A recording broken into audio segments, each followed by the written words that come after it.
Il ne s'agit plus cette fois des 600 pages d'Aragon, il s'agit des 180 pages à peine et traditionnelles de Françoise Sagan dans son dernier bouquin « Aimez-vous Brahms ». C'est bien qu'il y a un cas Sagan, c'est difficile de parler d'elle d'une manière absolument sereine. On discute autour de cette personne et il y a beaucoup de gens qui trouvent qu'elle a son succès à bon marché, que ces 180 pages lui rapportent beaucoup et que c'est tout de même excessif pour une romancière si jeune et dont les livres sont si minces d'avoir un pareil succès. J'entends bien qu'il y a une part de son succès dont les éléments ne sont peut-être pas purs. Je veux dire par là qu'il y a des éléments de succès qui ne tiennent pas à son talent, à son mérite. Il est sûr que, par exemple, ça a beaucoup frappé l'opinion que ça soit une fille qui n'ait pas 20 ans qui ait écrit Bonjour Tristesse. Il est sûr aussi que ce qui a contribué à son succès, pour une petite part de scandale, c'est que cette fille si jeune soit capable de raconter avec autant de gentillesse et de cynisme désabusé ce qu'elle voyait dans son milieu d'une espèce de petite pègre de fils de riches, de gens qui ne travaillent pas, de jeunes filles dites de bonne famille qui font l'amour comme une punition tout en déclarant que c'est le seul moment valable de la journée, des étudiants, soi-disant étudiants en droit qui font leur droit au whisky, et toute cette charmante société où tout le monde couche avec tout le monde. Eh bien d'accord, un homme comme Zola aussi a commencé par le scandale. Ça n'a pas empêché que Zola avait beaucoup de choses à nous dire et que Françoise Sagan a aussi beaucoup de choses à nous dire. Et je trouve que ce dernier livre-là, son Aimez-vous Brahms, est vraiment un livre, comme on dit, sérieux, puissant, important. Si vous voulez mon classement, je peux vous dire que je mettrai à peu près les choses comme ceci. Numéro 1, Un certain sourire. Numéro 2, Bonjour Tristesse. Numéro 3, Dans un mois, dans un an que je ne trouvais pas du tout bon. Et celui-là qui marque, à mon sens, un considérable redressement. Qu'est-ce que c'est que l'histoire ? Eh bien, il s'agit simplement d'une femme qui s'appelle Paul et qui a 39 ans, qui est divorcée, qui depuis 6 ans à peu près vit avec un monsieur Roger, qui est son amant, qui a à peu près le même âge qu'elle, qui travaille, il a une entreprise de camionnage. C'est un homme un peu rustre, qui la trompe beaucoup, qui court les filles, elle le sait. Et voilà que cette femme de 39 ans, je le répète, est courtisée et se laisse aimer par un garçon beaucoup plus jeune qu'elle, qui a 25 ans et qui s'appelle Simon. Elle est enivrée, elle a un peu le vertige de se voir à son âge aimée et désirée comme elle est par ce garçon qui en outre la comble physiquement.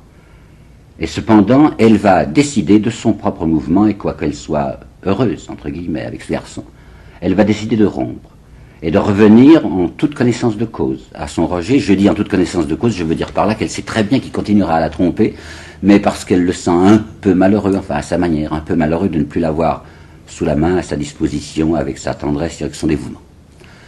Bah vous me direz, c'est pas grand-chose, hein, c'est court, un peu minceau, un peu faiblard, comme disent pas mal de gens. Je ne trouve pas, voyez-vous, je vous ai apporté là une citation de Mauriac. Mauriac, en 57, dans un article qu'il avait fait sur Sagan, et que je trouve pour ma part extraordinairement pertinent, Mauriac disait, il n'y a qu'une histoire, toujours la même. Mais ce qui compte, c'est un certain ton, une certaine vibration, l'art de se faire entendre sans forcer la voix, même à voix basse. Eh bien, je vous garantis qu'elle y est, la vibration. Ça doit être ça que veut désigner un académicien, un critique patenté qui s'appelle monsieur Émile Henriot. Et cet excellent monsieur Henriot vient de déclarer qu'elle a ajouté à sa manière, il dit ça dans son patois, enfin je veux dire dans son idiome particulier, qu'elle a ajouté à sa manière une certaine touche poétique. Eh bien, de quoi s'agit-il donc ? Qu'est-ce qui se passe ? Il se passe que son univers a changé de dimension, que ses personnages ne sont plus les mêmes et que sa vision du monde s'est singulièrement approfondie. Personnage. C'est elle-même, dans une interview très importante qu'elle a donnée à l'Express, où elle dit beaucoup de choses qui vont loin, c'est elle-même qui nous déclare « c'est fini de mon type de femme précédent ». Ces jeunes filles qu'elle définissait ainsi, des jeunes filles à gauloise bleue, à whisky et à amour libre. Non seulement j'y renonce, dit Sagan, mais je le démolis. Effectivement, Paul est tout à fait d'un autre ordre. D'abord, c'est quelqu'un qui travaille. Roger est aussi quelqu'un qui travaille. Simon fait semblant de travailler, mais c'est Paul et Roger qui comptent. Et deuxièmement, elle-même juge maintenant les personnages de ses premiers romans, les Dominique, les Cécile, les José. Elle les juge en disant qu'ils étaient tous prisonniers. Elle dit bien ça, prisonniers. Prisonniers d'une certaine facilité de vie. Et quand Paul pense à son mari, ce mari qu'elle a quitté, elle dit il avait contre lui d'être trop riche, d'avoir trop d'argent à sa disposition. Le problème de Paul n'est pas, comme on le dit toujours, j'ai lu 20 articles sur ce livre, tout le monde dit que son problème, c'est celui d'une femme qui vieillit et le problème de la solitude. C'est pas ça.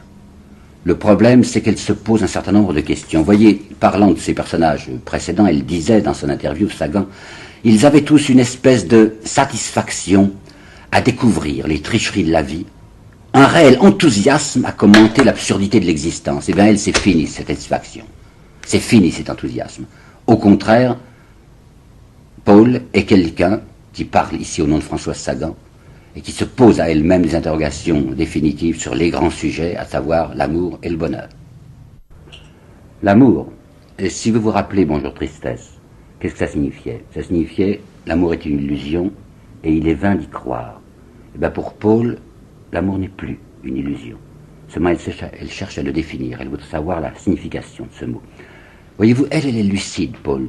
Tandis qu'il y a un personnage qui n'est pas lucide, c'est Simon. Je ne me rappelle plus quel critique a dit, il est justement lucide et cruel, ou absolument pas lucide. Preuve, lorsque Simon se met à aimer cette femme, on le voit à un moment qui pense tout seul, et qui se jure dans l'emportement de la tendresse, il se jure que jamais rien de mal n'arrivera par sa faute à cette femme. N'empêche qu'un moment plus tard, quelques pages plus tard, lorsqu'il a vu Paul les yeux brouillés de larmes parce qu'elle pensait à Roger, il lui dit avec une espèce de violence et de férocité, il lui dit « Et moi, Paul, est-ce que j'arriverai pas à te faire pleurer ?» Et il en conclut, les hommes sont décidément des bêtes féroces. Eh bien elle se pose la question, je ne sais pas si elle a lu Françoise Sagan, je ne sais pas si elle a lu la correspondance de Flaubert, et cette lettre de Flaubert qui est à Louise Collet, où il lui dit « As-tu remarqué, Louise, il n'y a pas de mot plus élastique que le mot amour. Tu dis que tu m'aimes, tu dis que tu aimes ta petite fille, tu dis que tu aimes la robe que tu portes. C'est 3 fois le même mot, tu crois que c'est 3 fois la même chose. » Eh bien, dans une page de Brahms, il y a exactement ça. Elle s'interroge sur la signification de ce mot amour. Elle n'est pas seule à s'interroger. Même Roger, qui est un personnage un peu rustre, un peu vulgaire, comme je vous ai dit, à un moment, on le voit avec une starlette qui s'appelle Maisie et qui est sa petite amie du moment. Et comme Maisie le voit préoccupé, il lui dit « Mais Roger, je t'aime !» Il lui répond avec une espèce de violence « N'emploie pas n'importe quel mot. » Voilà pour l'amour. Le bonheur. Sagan est quelqu'un qui construit très bien ses romans. Elle fait attention, ce roman-là, nous savons même que c'est une deuxième version, qu'elle l'a tout rebâti. Ben, c'est pas pour rien, croyez-moi, c'est pas pour rien. Qu'elle a placé dès la 2e page ce souvenir. J'ai recopié, je vais vous le lire. Ça se passe quand elle avait 22 ans. Subitement, elle s'était sentie envahie de bonheur, acceptant tout, acceptant le monde, comprenant en éclair que tout était bien. Puis c'est ce qui suit qui est le plus important. En elle, l'ironie avait remplacé le bonheur. Ce souvenir ressemblait à une promesse mal tenue. Eh bien, Françoise Sagan-Paul, maintenant c'est quelqu'un qui veut retrouver la promesse, et tâcher aussi de trouver le moyen d'y répondre. C'est elle-même dans son interview, Sagan, qui nous dit « Faites attention, on a comparé mon bouquin à Chéri de Colette. » Vous vous rappelez Léa et ce garçon qu'elle aime bien plus jeune qu'elle. Et Sagan nous dit « C'est pas du tout la même chose. La Léa de Colette, elle court après sa jeunesse. Et c'est pas ça que cherche mon personnage à moi. C'est quelqu'un qui cherche son équilibre, son identité. » Alors pour finir, je vous ai apporté 2 citations du livre, dont une aussi tirée de l'interview, qui me paraissent extrêmement importantes. La première, c'est ceci. Quand Paul réfléchit et décide de revenir avec son mari, elle se souvient de son avec Roger, je veux dire, elle se souvient de son premier mari. Elle dit après tout, peut-être que j'ai eu tort de le quitter, au moins j'aurais eu un enfant. Et si elle revient à Roger, c'est que Roger est pour elle quelqu'un un peu comme si c'était son mari. Et ce retour était, dit-elle, conforme à certaines règles morales ou esthétiques qu'elle ne s'était pas jusque-là soupçonnée d'entretenir. Et voilà la 2e citation, encore bien plus importante. À 20 ans, on vous demande, aimez-vous Brahms? Qu'est-ce que vous pensez de Nietzsche? Croyez-vous en Dieu? Ce sont des questions qu'on bouscule après, qu'on remet de moins en moins sur le tapis. Et ensuite, on vous demande, aimez-vous le Turbo? Avez-vous vu tel film? Avec qui couchez-vous, les garçons ou les filles? Et dans le livre, aimez-vous Brahms? Cette petite phrase lui parut soudain révéler tout un immense oubli, toutes les questions qu'elle avait délibérément oublié de se poser. Et ben voilà, avec ce livre-là, nous avons devant nous quelqu'un qui se pose ces questions qu'elle avait volontairement recouvertes d'un immense oubli. Autrement dit, Françoise Sagan cesse d'être une créature dormante. Autrement dit, Françoise Sagan refuse d'être une âme morte. Autrement dit, Françoise Sagan commence.